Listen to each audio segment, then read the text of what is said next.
When last we checked in on Rosie O'Donnell, she had left the country and moved to Ireland. Remember, she couldn't stomach being in the United States of America if Donald Trump was president. So she's in exile.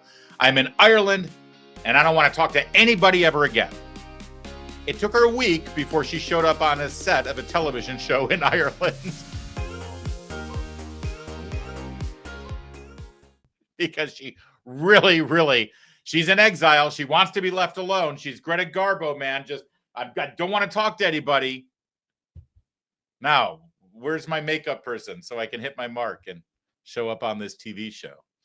Okay, Rosie. Now, before I play this for you, I want to remind you that Rosie O'Donnell is a 9/11 truther conspiracy theorist who thought that 9/11 was an inside job and that the Bush administration engineered the whole thing to build his war machine. Okay?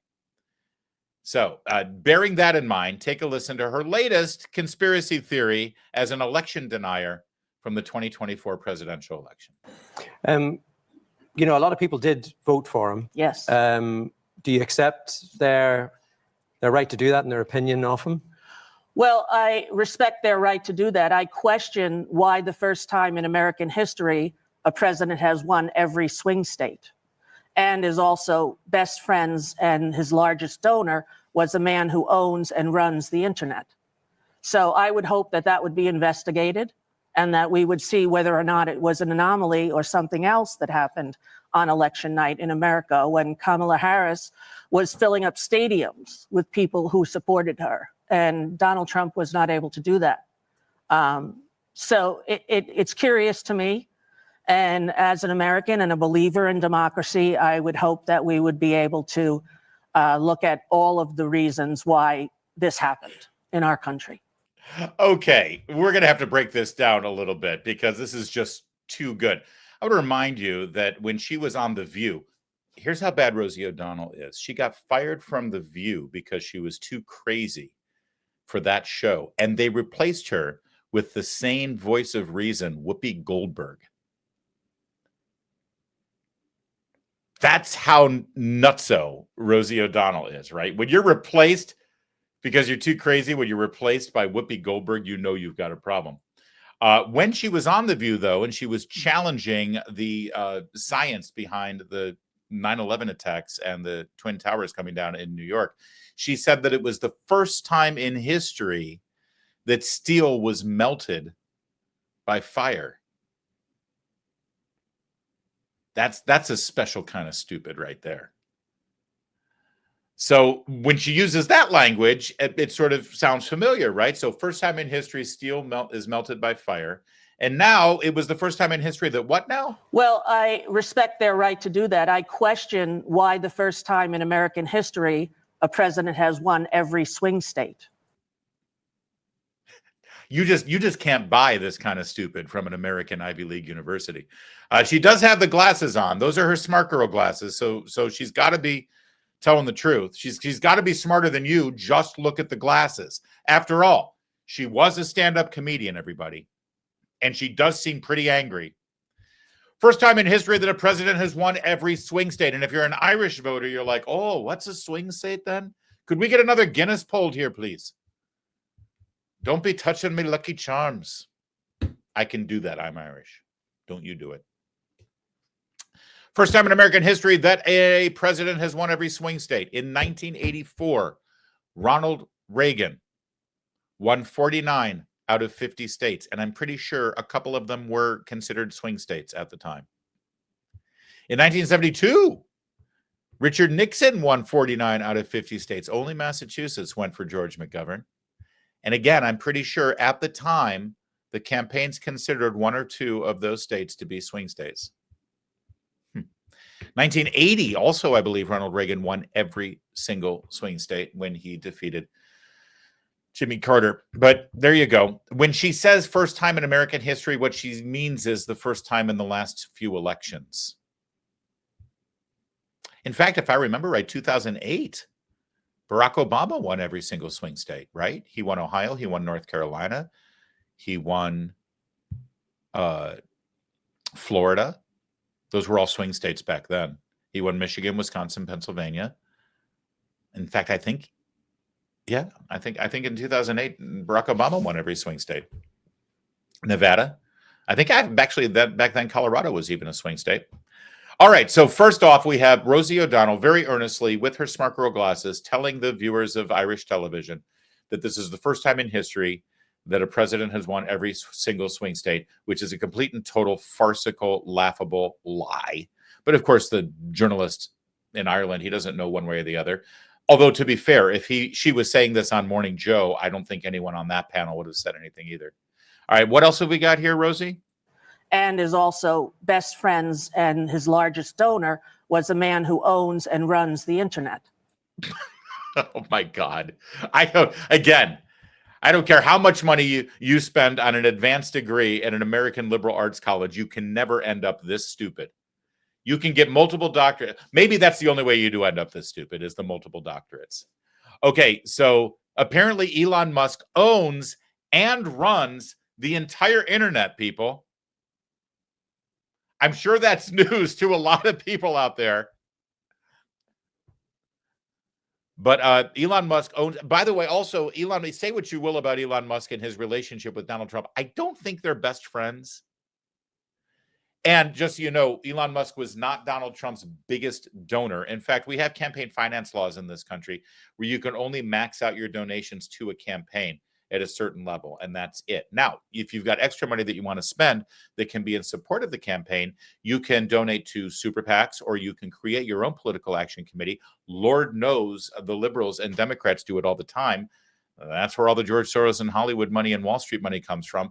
So I assure you, yes, Elon Musk may have spent some of his own money for political action committees to support Donald Trump, but it was dwarfed, I tell you, dwarfed by what Kamala Harris and the Democrats got. Did you know that if you're a billionaire in America, you were twice as likely to donate to Kamala Harris than you were to Donald Trump? That's right.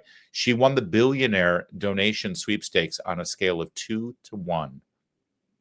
I assure you that more money was spent in the United States of America to prop up the Kamala Harris campaign than was spent on the Donald Trump campaign. Those are facts, but she's not interested in facts. She's a very angry liberal. And what was that other data point? So I would hope that that would be investigated. Investigated. And that we would see whether or not it was an anomaly or something else that happened on election night in America when an anomaly or something else. You see, she's raising the specter in a foreign country on foreign television that there was fraud, that it was stolen, that he's an illegitimate president. She's an election denier. And you heard nothing from any Democrat or any liberal or anyone on the left or in Hollywood criticizing this.